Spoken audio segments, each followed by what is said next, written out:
start individually. When you think about your fall courses and thinking concretely, hopefully, theoretically, we know what we're teaching in the fall. What questions, concerns, or anxieties arise? So let's take a couple minutes, just kind of process, reflect, and then if you so desire or feel led, feel free to jump in the chat and share those. Questions about how do we connect with students when we may lose connection, this question about disruption, how do we prep courses for potentially 3 to 5 to 7, depending on how you count, different modalities. Not to mention the elephant in the room of the 9-month contract, not to go there, but it's there.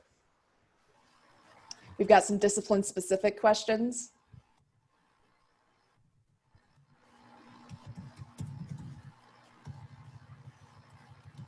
Yeah, questions about how to engage students in active learning in a socially distant classroom.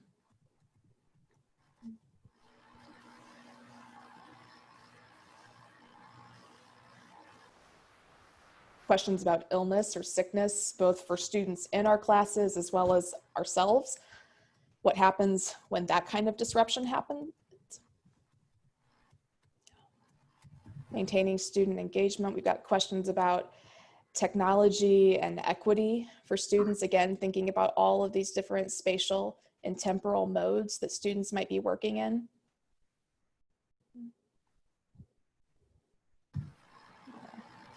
Got a really interesting question here about what kind of service learning or community engaged courses might look like with all of these different uncertainties.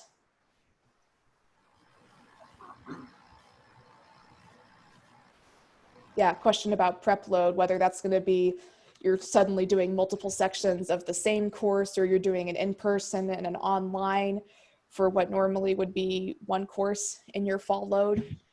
Yeah. Yeah, and again, we could spend the rest of our morning conversation just thinking through, again, what are these questions, concerns, uncertainties, anxieties, everything from health, physical infrastructure, the technology infrastructure, equity, accessibility.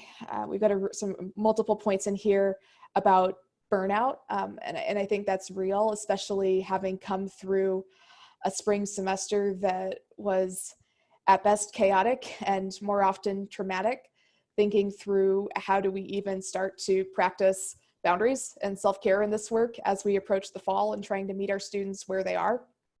Yeah. And again, the real likelihood of disruption that we might have to pivot or make changes for specific students or for a larger class on the fly. So again, if folks want to keep throwing things in the chat, go for it. But we're going to go ahead and move to the next slide. Thinking about, given all of this, both the larger structural uncertainties, the individual situations that folks find themselves in, how do we, again, coming back to set expectations, build a learning community, give students agency and assess student learning, and thinking about some of the things that our facilitators have talked about in the previous 2 sessions. How do we build a learning community that fosters trust and promotes engagement? How do we give students agency? And at Grinnell, we've been using this language of flexibility as an equity principle, but what does that actually mean when the rubber hits the road for faculty doing the work of course prep and teaching? And then just assessing student learning when it's going to happen and be happening in very different ways and modes. So we're going to be thinking about that again through these 3 big pillars: the syllabus, backward design, and assessment. So we can go ahead and advance the slide. I'm going to send it over to my colleague Mo to talk to us about the syllabus. Thanks, Katie. This section will focus on the syllabus as a whole, the genre of the document, the rhetoric and the tone that it conveys, and how it sets up a student for success in your course. So if you advance the slide, I want to start with a couple of brief thought experiments to begin reimagining the syllabus. One, to think about how you design your syllabi in general, and then one to think more specifically about a syllabus for the fall course. So as the title of our presentation suggests, we're inviting you to reimagine the syllabus. Now, the imagination is a capacity of our minds that goes beyond the level of the literal and descriptive and into the realm of deeper concepts, symbols, and metaphors. to get at that level of our thinking about the syllabus, I just pose this simple question. If there is a metaphor or a deeper concept for your syllabus, what would that metaphor be? And so just take a minute or so to think about that question. And if you feel that something that emerges for you, share that in the chat. So we're seeing a number of things: info dump, invitation, a letter, a map, contract. Very many interesting ideas and metaphors and concepts emerging here. And it demonstrates the variety of ways in which faculty think about the way their syllabus comes across to students.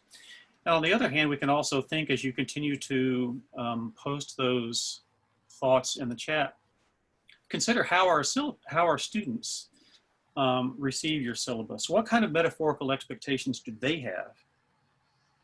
And so one thing that may emerge is the possibility of having a conversation with your students about the rhetorical moves of your syllabus.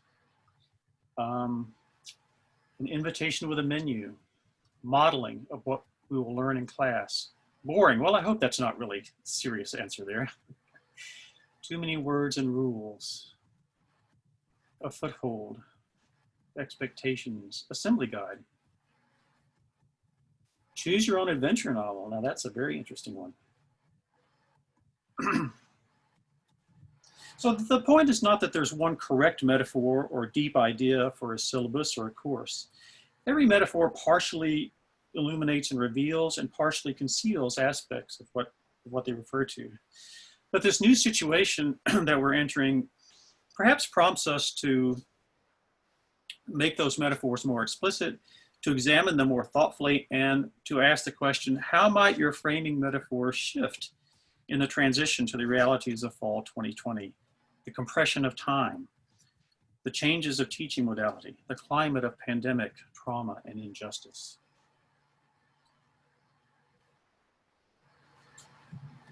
Right, next slide.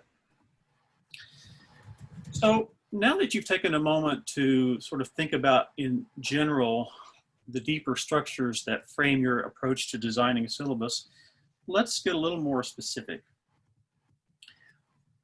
I presume that most of you will be teaching a course this fall that you've taught before, and so you have an existing version of that syllabus from what we might call the old normal.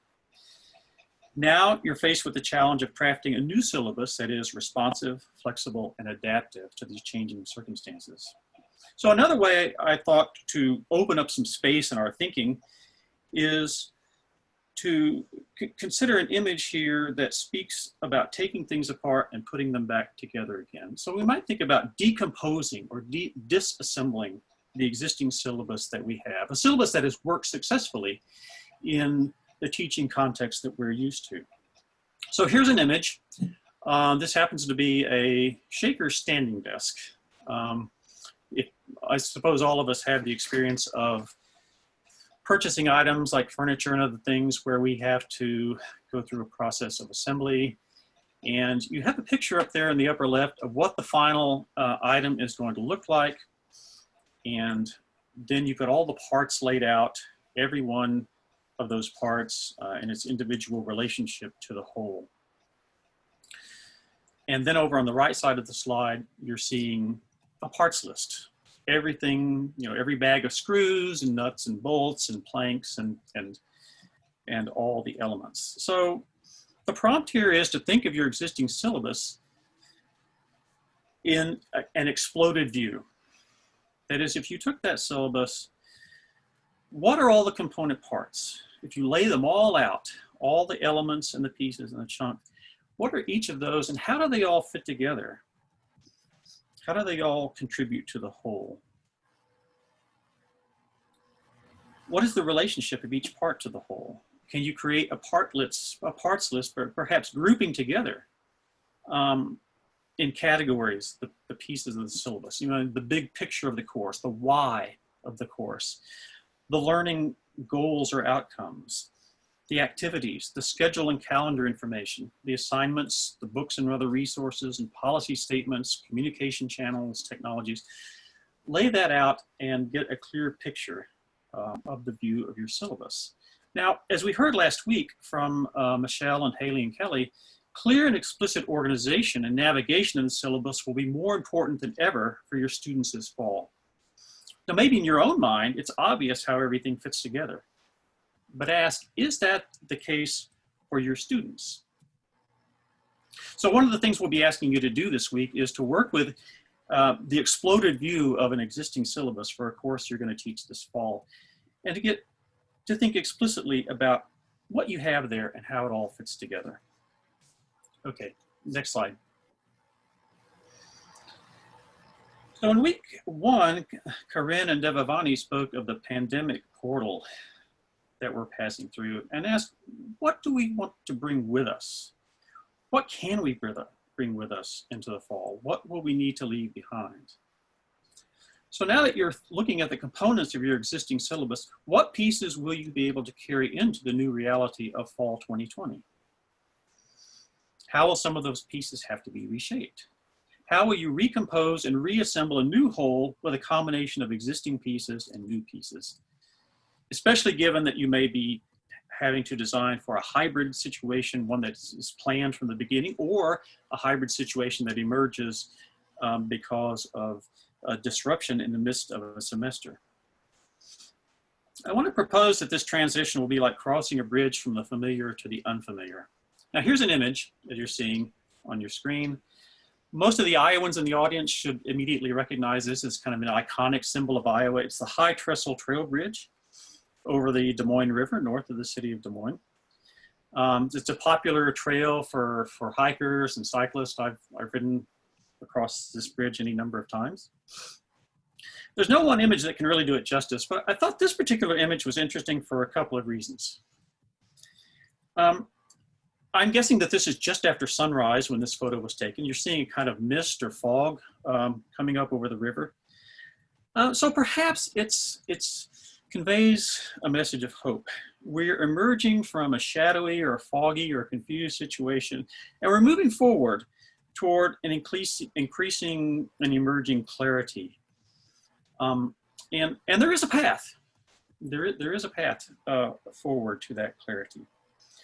So again, as we cross the bridge, carrying with us those pieces from the past syllabus, we remember that you can't simply convert an existing syllabus or course from, say, a face-to-face classroom to online. It does have to be reimagined afresh in response to the new circumstances. But again, there are many things that will carry over in some form. So the very reason for the course, the why this course exists, the particular learning goals and outcomes, much of the course materials, some of the assignments, a lot of that will carry over. Things that have worked well in the past. So you're not starting completely from scratch here. Now let's be honest, not to sugarcoat this, you will lose some things, as you know, from what has been successful in the past. It won't be the same. Some of the types of assignments and the ways you communicate with students. But if we focus on what might be gained while acknowledging the loss, we can move forward with a sense of some greater hope. So, next slide. Given that, I just want to propose a few ideas to consider. The two sections that are going to follow this morning are going to get much more into the nuts and bolts of syllabus design, principles like backward design, and looking at assessments. But in terms of the syllabus as a whole, I simply want to propose a few ideas here to consider as takeaways. Again, to set a tone of welcome, promise, and radical hospitality for our students. The syllabus is the first document of the course. What does it say to students? What does it communicate and convey? It's your first communicative act. How will it be received? Secondly, I would ask you to consider sharing the syllabus in an editable and collaborative format with your students. And that can be in a Google Doc, it can be in a Microsoft Word. Give your students the opportunity and the invitation to perhaps comment upon and annotate the syllabus, and maybe make that the first assignment of the course. This signals to the students that you're taking their thinking seriously, that you respect them as a learner. What some professors do would be perhaps to use a social annotation tool, perhaps Hypothesis or Perusall or something like that, and to ask students to annotate the syllabus. They can ask clarifying questions, resolve ambiguities, suggest perhaps alternative readings and resources, react to assignments, discuss course policies, and engage in peer-to-peer communication around course practices. Another idea along these same lines is to leave part of the syllabus unfinished or in draft form and invite students to co-design parts of the course with you.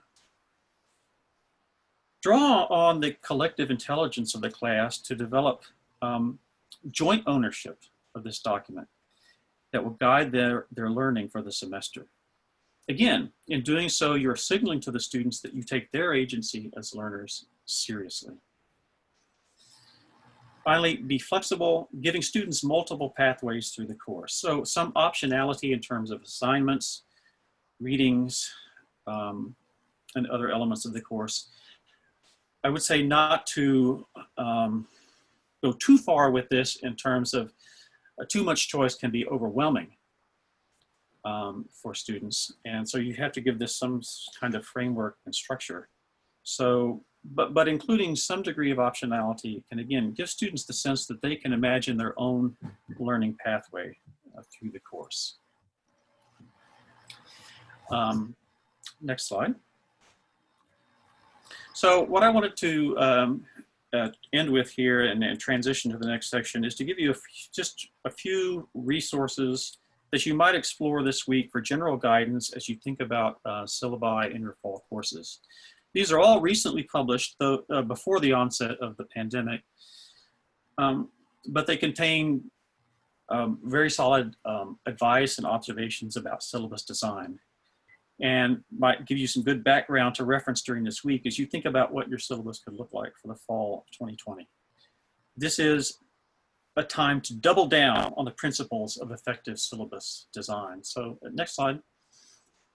Just to run through these quickly, a couple of years ago, Kevin Gannon teaches at Grandview University down the road here in Des Moines, a very substantive and practical overview of how to create a syllabus. That's one thing you can look at.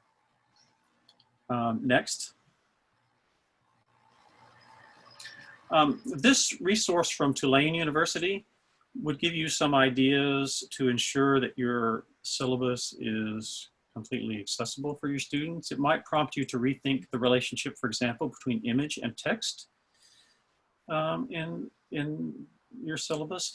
Now, there's some people who might, for example, suggest really incorporating elements of graphic design, turning your syllabus into an infographic, for example. You don't have to go that far, but it would be perhaps useful to pay attention to if you can make the syllabus a little bit more visually appealing. And there's some sections too here on rhetoric and policy, and basically emphasizing in terms of rhetoric again, to frame things like course policies in positive principles of things like equity and fairness. So if you have to talk, as you certainly do, about academic integrity, about late assignments and things like that, present that content in a way that is not punitive, that is based on the underlying principles and values that you bring to this. Next slide. This is, again, if you want to look at an example of someone inviting students to comment upon and annotate the syllabus, this is an article I would suggest by Remy Kalir. Next. If you want to dig a little bit more into this notion of syllabus as metaphor, maybe check out this article from Jacob Gowell, Syllabus as Metaphor in Hybrid Pedagogy. And just in general, I would also recommend the online journal Hybrid Pedagogy for a wider variety of resources about teaching and learning, about critical digital pedagogy, and other related topics. Next. Finally, some of you may be familiar with the podcast Teaching in Higher Ed by Bonnie Stachowiak. So there was an episode at the end of last year on syllabus resources. So again, if you want to look at something in a podcast format, that might also be helpful. You know, just not having to necessarily look at all of these, but maybe pick one or two during the week to work your way through, along with, again, that existing syllabus that you have, so that then when we come to Friday, we're in a position for you to perhaps begin doing some of that process of recomposing or reassembling and reimagining the syllabus for your students this fall. Okay, next slide. So I'm going to transition here and turn it over to my colleagues, Lisa and Gina, and they are going to, again, move into some of the more particular details and the nuts and bolts of putting your syllabus together by beginning with the overarching principle of backward design. So take it away. Thanks, Mo. I'll get us started. Vanessa, you can take us to the next slide if you'd like. So we're going to talk a little bit about backward design, what it is, and the overarching reasons why it's beneficial. And this is a great approach whether you're starting with new prep, like Katie, looking at new courses with a fresh eye, or if you're looking at a course you've taught, maybe with the idea that it's being redesigned for a 7-week session or a shorter session, etc. Let's forward to the next slide. When we typically approach a class, we might be gathering all of those elements, like the shaker desk slide from Mo. We've pulled all these things together. We're trying to figure out how to put them together. Thinking about assignments, we know the general consensus of what we want to do in a course. We have ideas on stellar assignments, stellar exams, things that you want to incorporate, maybe something you've heard about in a conference. You might have readings and books. And then at the end, you're trying to find a way to figure out what connects all of these elements. Next slide. The concept of backward design is essentially what it says, and it's the idea of starting with the end in mind. So let's say you're ready to go on a road trip. For most of us, going on a road trip would involve figuring out where you want to go. Now, I understand there are some free spirits among us who are just going to get in the car and go. But for the majority of us, planning a road trip involves figuring out where the end is first. And then we go backwards and we decide, how are we going to get there? What do we need? Where are we going to stop for food and gas and exercise? What's the safest route? And in the environment we're in right now, we're going to take additional considerations. Maybe we want to avoid traveling through a COVID hotspot, right? So the backward design approach is first figuring out the end. What are students going to walk away with? What are they going to know? What is the enduring lesson of this class? And then the next step, how will you know they know it? How will you know that they're going to take that knowledge and application with them? And then the last step is what we're best at, putting it all together, figuring out the resources, creating the assignments, putting the communications together, all of the nuts and bolts of the class. So next slide. So those 3 elements pulled out. First of all, you're going to identify the results. And we're using the term outcome and goals in a kind of interchangeable way here. I know we could spend a whole 90 minutes talking about the difference between outcomes, goals, and objectives, but we decided to narrow down and call these learning outcomes. So first of all, what is the end? What are we talking about? What is the enduring understanding that we want students to leave this class with? What stays with them after the final exam or after the final project? What doesn't vanish as soon as that's over? Once we've figured out that, is what, the next step is what are the acceptable evidence that we will work on. So we're clear on the learning outcomes. Now, how do we measure that? We'll talk more about both summative and formative assessment in the next section with Vanessa and Nancy. So Gina and I are not going to go deep into that number 2 area here because it's more is coming.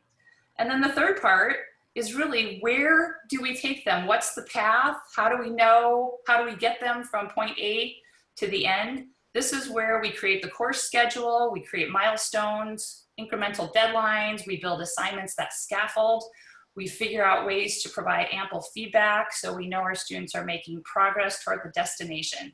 So we know that they can achieve those learning outcomes. Next slide. So Gina's going to take you through a few exercises that will delve more deeply into some of these stages. Go ahead, Gina. The first one is going to really be kind of determining that why for your course. Now, this can be kind of a strange thing to sit down and consider, especially if you've taught this course a number of times. But the question here is really, what do you want your students to learn, and what do you want your course to look like? So we're just going to take some time here to consider the why of this course. So this is really just a high overview. It's going to be something that probably you may want to share it in your syllabus, you might not, but it's something that's going to really help kind of encourage this student engagement and buy-in, just because everybody agrees what the final outcome and goals of the course are ahead of time. So this why of the course is really the kind of prompt that you will hear a lot of times is, how would you describe this course to someone completely unfamiliar with it? So if you are, the example that I had, because it happened to me recently, was if I was on the tram in the Atlanta airport between gates, how would I take that like 2-minute span and describe what I'm teaching to someone who has absolutely no idea what this course is about? And I do really want to say this is something that you can maybe have explicitly in your syllabus. You don't necessarily have to. Probably our recognition is that this is probably something that you talk with your students about in the first day of class anyway. We're just going to try to make it a bit more explicit, because that's kind of going to be the skeleton that all of your course is going to hang on. So just take 5 minutes, pull out a piece of paper, and write down in one paragraph kind of, why does this course exist? Like, what really is the goal, and what is like what you're maybe excited to teach, what part you really are engaged with in this course, and really why you're looking to teach it. And if we go to the next slide, we have those same instructions. And I do want to point out, since we're about at the halfway point, or at least we're about 40 minutes in, this is also, we're going to take these 5 minutes, but if you need a short break, you can take a short break now to maybe get that second cup of coffee. If we want to go to the next slide. Thank you.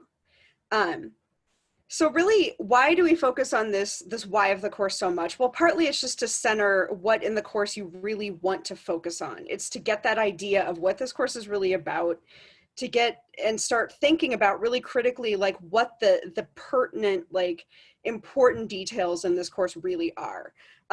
I do want to talk about, like, this obviously isn't set in stone. It's the sort of thing that's very much a living document. As you consider this and think about it more, it will absolutely change. It's not the sort of thing that's going to be like done right now, like in 5 minutes, and you're going to just like work forward with this as your kind of set in stone idea. So really what it is, though, is to kind of get you started working on your learning outcomes. So what broad ideas and goals do you have for your students, and really why are those the goals of this course? So the theoretical one that we kind of came up with was, if you're planning a biology 101 course, you might have some learning outcomes like recognize and apply concepts and theories of basic plant science, develop an awareness of the interrelations among living systems, develop an awareness of applications of biology to the problems of the world. These are pretty broad things. These aren't necessarily things that you can like sit down and assess with your students. They're very broad. They focus on things that you want your students to be able to do and apply by the end of the course, but they'll probably crop up in your why, just because those are very much the goals. Next slide.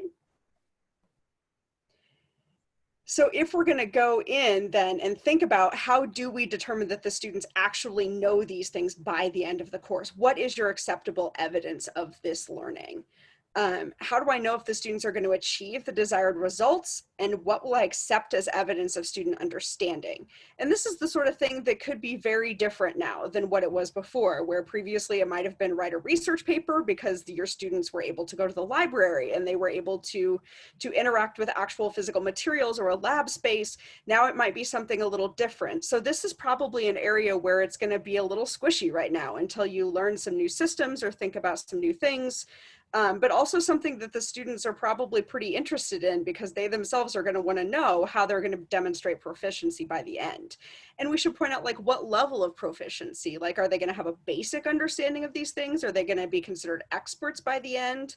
And that's going to probably vary a lot based on what course it is.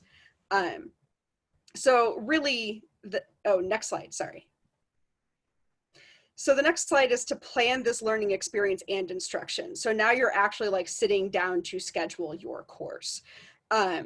This is the part of backwards design where I was speaking to a faculty member, and the analogy that they used that was you're putting makeup on the skeleton now, which they were an anthro prof, so but very much what you are doing. Like, you have this skeleton, you've built it out. It's kind of what you have determined your course is going to look like. It's the structure you have, and now you get to make it pretty. So this is the part of backwards design that's really like the meat of the course, when you develop your activities and you determine what content you're going to have. Like, what readings are the students going to do? What activities are they going to finish by week 5? What are they going to do by week 7.5? And remember that this is actually, assignment design is the topic for next week. So we're not going to get really into that a ton, but I do really want to bring it up just in all of these things are very interconnected. And that's like the beauty of backwards design, is that once you have this why, you've really started down this road that can lead you to a finished syllabus that's all very interconnected. Next slide, please. And I just want to introduce this matrix that we're really going to go into in depth in the next section. So here is the matrix kind of for this process. So you can start to fill in with this why. You can start to fill in your learning outcomes / objectives. So you can look at and maybe start to list, like in 1 through 4. We do have this probably as a document. Not probably, we do have this as a document that you can download it and bring on Friday. But the assessment section is really going to talk about, so we've kind of covered that left-hand column, and we're going to fill in the rest of them with the way that you can maybe meet these learning outcomes and objectives. And with that, Lisa should be taking over. Thanks, Gina. We're just going to wrap up this little middle section. There is a comment, and the answer is yes. We pulled heavily from Understanding by Design. This speaks very closely to Wiggins and McTighe's viewpoint on backward design. So I'm also going to reference here shortly some James Lang and Flower Darby input. And if you're a James Lang follower, you'll love one of his latest books is Small Teaching Online, which Small Teaching was one of my favorite books. So first of all, just to sum up the original why, this is probably what you're doing a lot of times when you're standing up in the front of class on the first day of class, and throughout the class, you're verbalizing and tying back the applications, real life applications, why we're doing this, why are students taking this class. Thinking about this and explicitly making this part of your design element in your syllabus is crucial, especially when we're talking about hybrid or online classes. If you go to the next slide, please.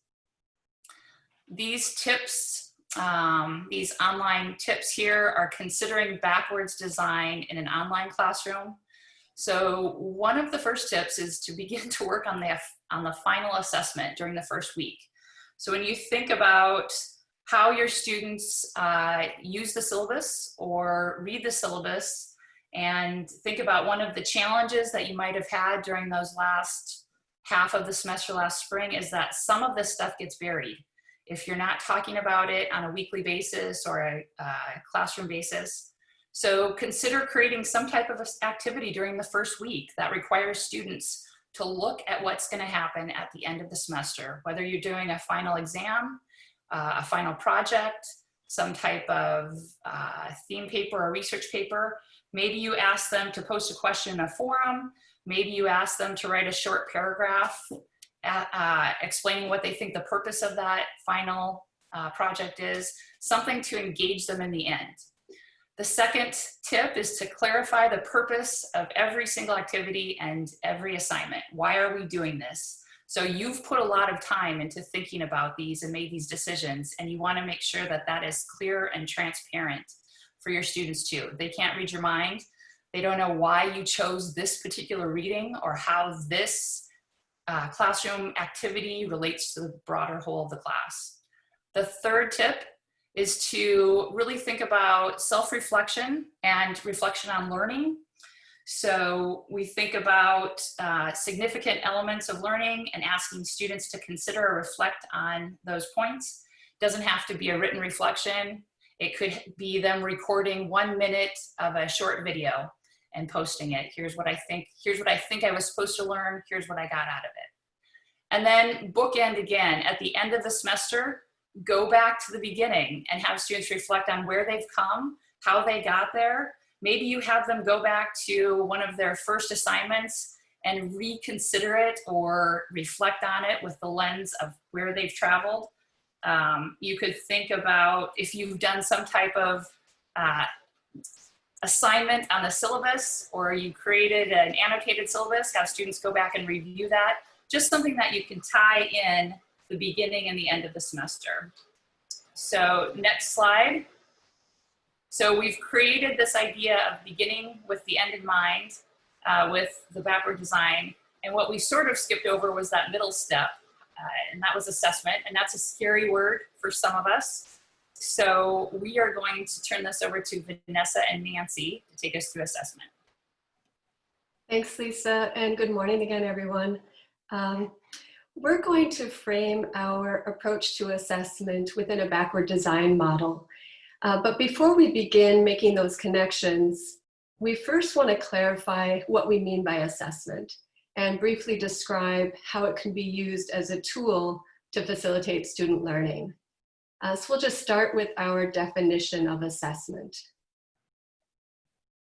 So at its core, learning outcomes assessment is an ongoing process designed to monitor and improve student learning.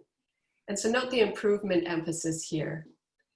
There's no one right way to do assessment, but as you consider assessment approaches, it's important that the approach that you choose is aligned with your learning outcomes and your learning activities, as emphasized in the backward design model.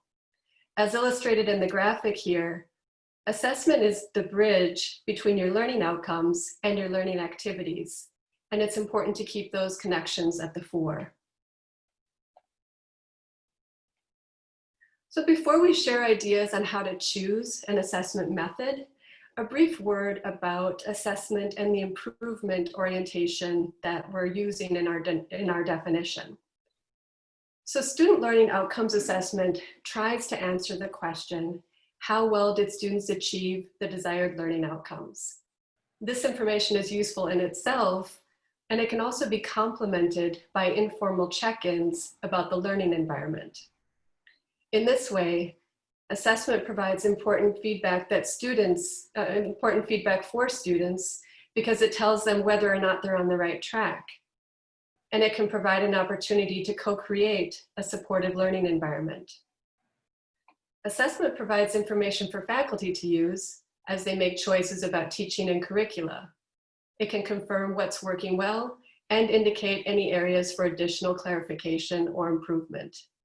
All of those things, all of these purposes for assessment are important and can be really especially critical for a remote or hybrid learning environment or a condensed time frame model like a module or a block system. Now, building on that backward design model, in the next slides, Vanessa will walk through some ideas to keep in mind as you choose an assessment strategy for yourselves. And these are steps that you can then apply and adapt for your own purposes. So we assess in order to know that learning happened. So that means we need to discuss learning. So we're going to enter the black box inside of our students' brains. Learning is a change in knowledge, skills, or attitudes that persists over time. And learning is invisible because it occurs in the mind of the learner.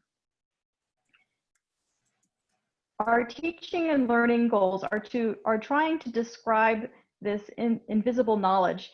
And unfortunately, when we write words like knowledge of, understand, and know, these aren't really giving us something tangible that we can use to collect evidence about the learning.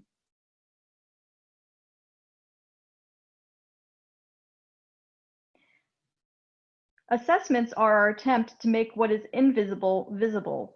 Since we can't really see inside the students' heads to know that they understand, we can have them do something to externalize their learning in some form that we can experience with our senses. We have the evidence that students learned what we wanted them to learn if we can see or hear or taste or smell or feel what they have produced. These external representations might include things such as writing a paper or playing an instrument or making a cup of coffee or taking a test or giving a presentation or dancing with a partner. These things make the learning visible. So how do I choose an assessment to represent the learning I desire? Let's go ahead and leave the brain and talk about process. There are countless ways to gather evidence of student learning, and we need to pick the assessments that will best suit our situation. The following process helps us to narrow down the list of options, so we are left with a small set of equivalent assessments that would fit our needs in our anticipated situations.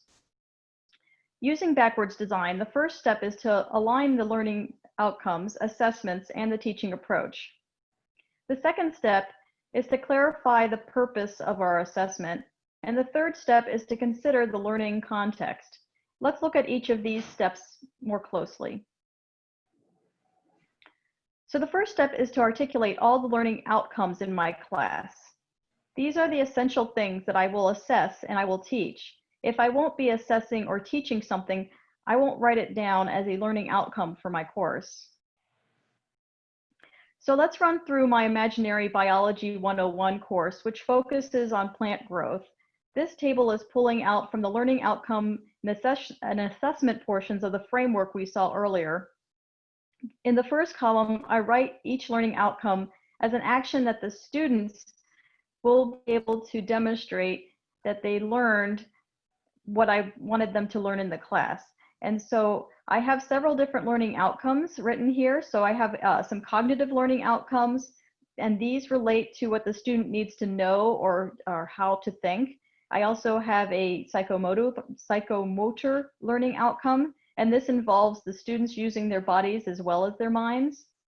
And I also have an affective learning outcome, and that relates to their emotions, beliefs, or attitudes. The learning domains that you use for your outcomes will depend on the course and what's important to you. There's no rule that you need to include learning outcomes from each of the cognitive, psychomotor, and affective domains, but we just wanted to provide you examples of each. So for each learning outcome, I then ask myself, what would I see from the student that would tell me that they had learned what I wanted them to learn? This is the evidence that I desire. So I write that information in the next column, and note that the evidence will show you that the students achieved the learning outcome, and this won't change based on a remote or hybrid learning environment. This remains stable. Next, I figure out what tools or approaches I can use to elicit that evidence and write that in the third column. Your assessment approaches may be impacted by the learning context, which we'll discuss later. So we'll go through just one of the learning outcomes in this chart. So one learning outcome is for the students to choose the best growing technique. I consider this to be a critical thinking activity because I want students to be able to examine and consciously choose their preference in growing technique rather than acting on unconscious preferences. What I would look for is for the student to convince an audience that their technique is best because by using evidence that is most meaningful to that audience. Knowing the kind of evidence that I want, I can now consider the ways that the student can demonstrate this to me. They could write a persuasive essay, or maybe they'd give a speech to persuade me. Maybe they'd write a poem, or maybe they'd write a blog post, or even create a whole theatrical performance, or maybe they would set up some sort of blind taste test in a public education booth at the local farmers market. Which of these I choose will depend on my own preferences, as well as the other contextual factors at play. And we'll talk more about the contextual factors later. We could have chosen other assessments that meet the learning outcome than the ones that are written here. By having a handful of interchangeable assessments, we can offer students some flexibility on which ways they can demonstrate their learning. So, for example, if students wanted to make an evidence-based argument, I could demonstrate this through a poster presentation, oral presentation, or written paper. In this way, I can also plan for disruption while retaining a core stability. I can, if I need to switch things or give students an option. So when I'm choosing an assessment strategy, the next step is to determine my purpose for assessing. And assessment instruments can be used in two major ways, formative and summative. If your intention is to determine whether students have mastered the content you have discussed in class, you might use a summative assessment. These are usually the higher stake assessments used at the end of the unit of instruction, such as like a final exam or a final paper. If your intention is to monitor students' ongoing understanding and to let students know that they're on the right track, you might use formative assessments. Formative assessments are administered while students still have time and direction that they need to be able to change their trajectory. Frequently, these assessments are lower stakes and occur as part of the student's practice opportunities.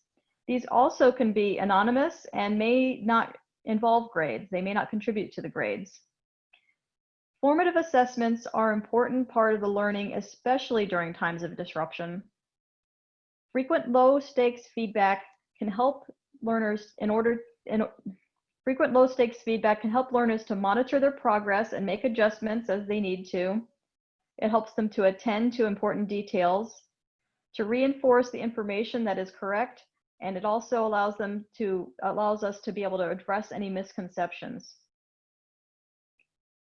We must recognize that clear expectations and regular feedback are important for equity, and formative assessments play a role in communicating our expectations and our feedback to the students. So if you have any trouble remembering the difference between formative and summative, you can consider this quote from the NSF Handbook for Project Evaluation. When the cook tastes the soup, that's formative. When the guest tastes the soup, that's summative. So finally, we need to consider the context. We'll give you a spreadsheet that contains a list of many assessments that can help you identify options that can be used across a number of spatial and temporal dimensions. And this spreadsheet, it's still a work in progress. I'm trying to bring it up here. So this spreadsheet is still a work in progress, but you'd be able to see how we have a list of different assessments along in the different rows, and then there's a temporal dimension, spatial dimension, and within the temporal dimension we've got the immediate or asynchronous situations, delayed, asynchronous, spatial. It can be physically adjacent, physically separated, and then I've got a number of different tools, kinds of technologies that can be in play, as well as some categories of evidence, and I've marked the check marks here. Feel free to comment on this page and to be able to add to this if you would like.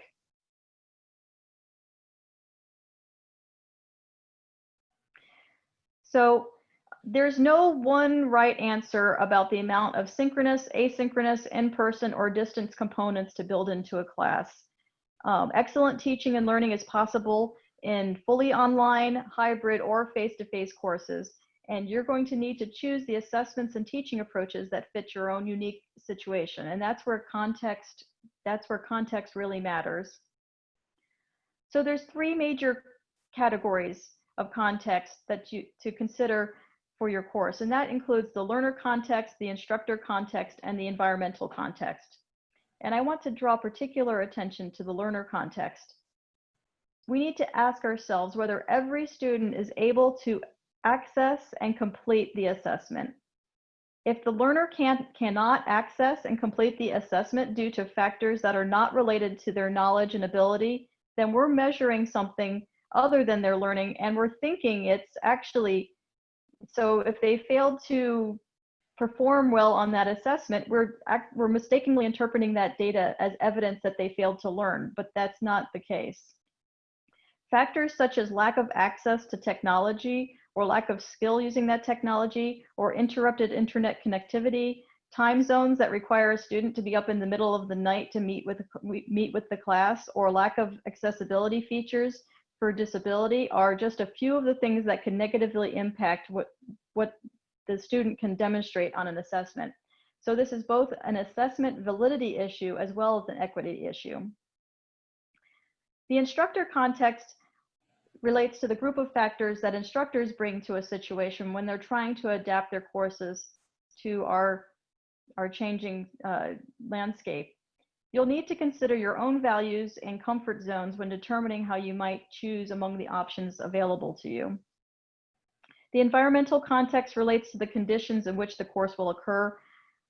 These might include internal factors that are internal to our institutions, such as the physical and virtual spaces, funding, support systems, technologies, semester lengths. It could also relate to the factors that are outside of our institutions, such as social upheaval, unemployment, contagious pathogens. Within these contexts, we have to consider a number of variables. A lot of folks have been talking about the impacts of the temporal and spatial options. We wonder whether we should be offering the experience in a synchronous or an asynchronous format. We think we consider the spatial concerns of, are we going to be able to be physically present with each other, or are we going to have to work from a distance? So we have to decide, how important is it for this to be able to be done in a physical sense and physically together.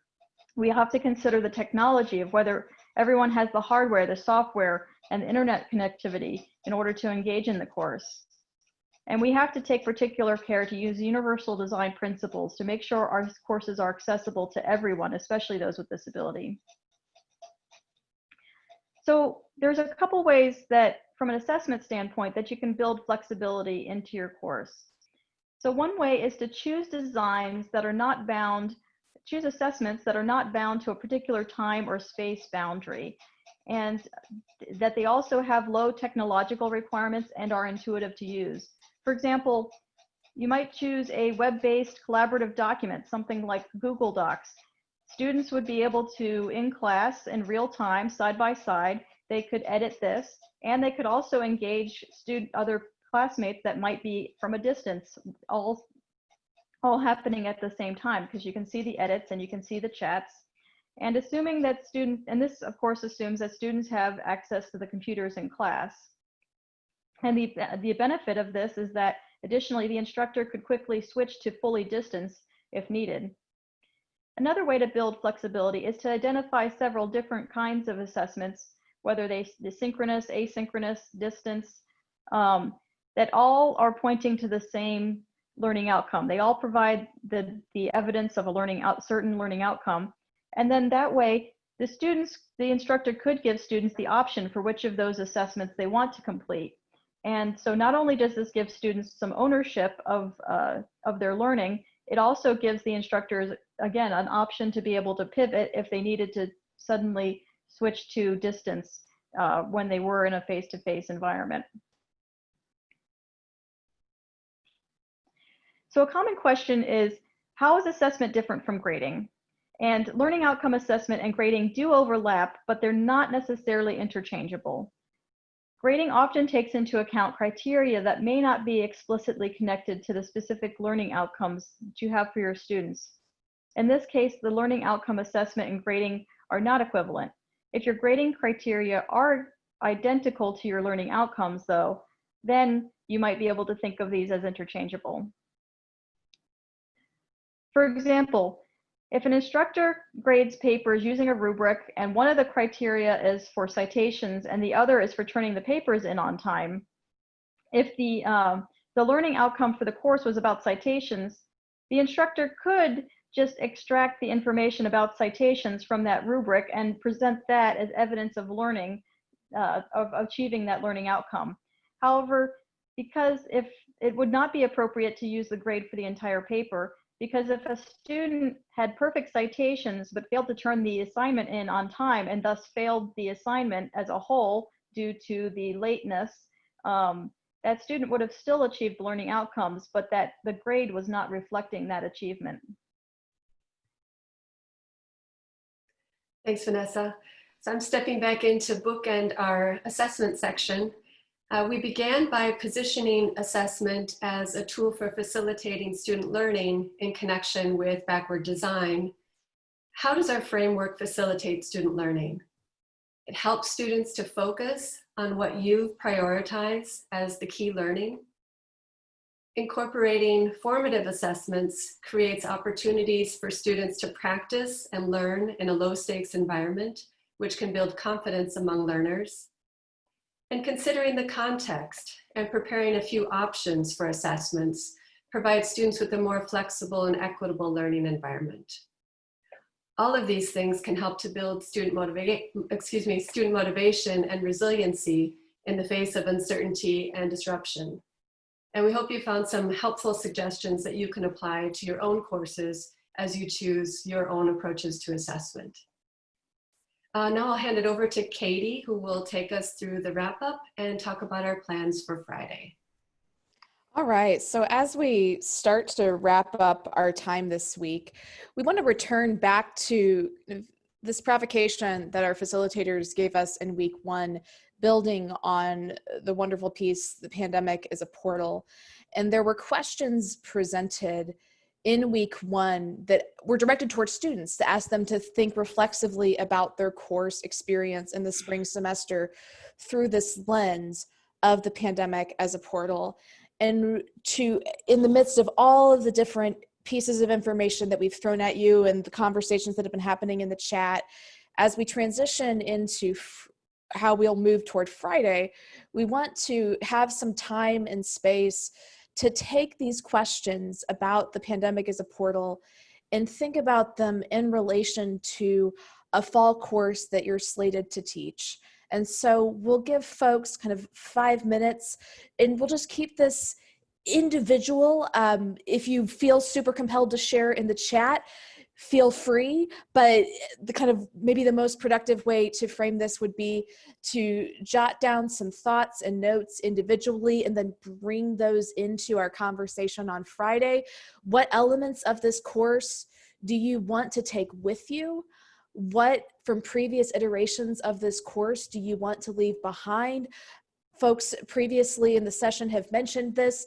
There may be things that you have to leave behind. There may be things that you want to leave behind. So thinking through what has to stay behind, but also maybe what wasn't going well or wasn't working that you could do away with. That third bullet point, what do you value or appreciate about this course that is important to take with you into a new and uncertain mode of learning? And then that fourth bullet point, what change would you like to see in this course on the other side? And again, it feels incredibly inappropriate to talk about any kind of silver lining in the midst of disruption and uncertainty, but we are in a moment where we're reimagining what our courses might look like in incredibly radical and drastic ways. So I'll give folks about 5 minutes to just individually start to jot down some thoughts or notes in relation to these questions, thinking about a particular course that you're slated to teach this fall. You can kind of continue to jot down thoughts. And again, I also just want to recognize that these questions of what might we have to leave behind, what might have to go in the midst of disruption and uncertainty can bring up a lot of emotions. I think these elements of grief and loss, of speaking for my own teaching as someone who just incredibly values that student peer-to-peer engagement that happens in a non-socially distant face-to-face classroom, the prospect of not having that for an entire semester is not something that excites me at all, is something that I'm going to miss for however long we have to continue in this alternate mode of teaching and learning.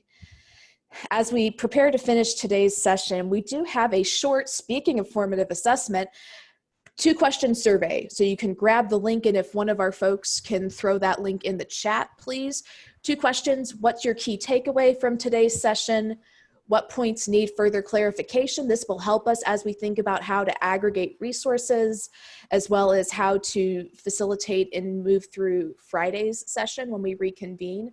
So again, we have a short 2-question formative assessment that will give us some useful info to approach Friday. You can grab that link off the slides or in the chat. And the way that we will move through Friday is we're going to start to think about what are those course level learning outcomes, and to build on some different things that have come up in the conversation today. Think about kind of a specific course that you're teaching in the fall, or if you've got the bandwidth, think about a couple courses that you're slated to teach in the fall. Start to develop that course why statement and those course level learning outcomes. And we're going to bring that into the conversation on Friday to think more concretely about how do we take those kind of 30,000 foot view of what this course is, what you want it to be. What are the different pieces that will start to come together? What is the thing both deconstructed, but also what is the thing together as a system?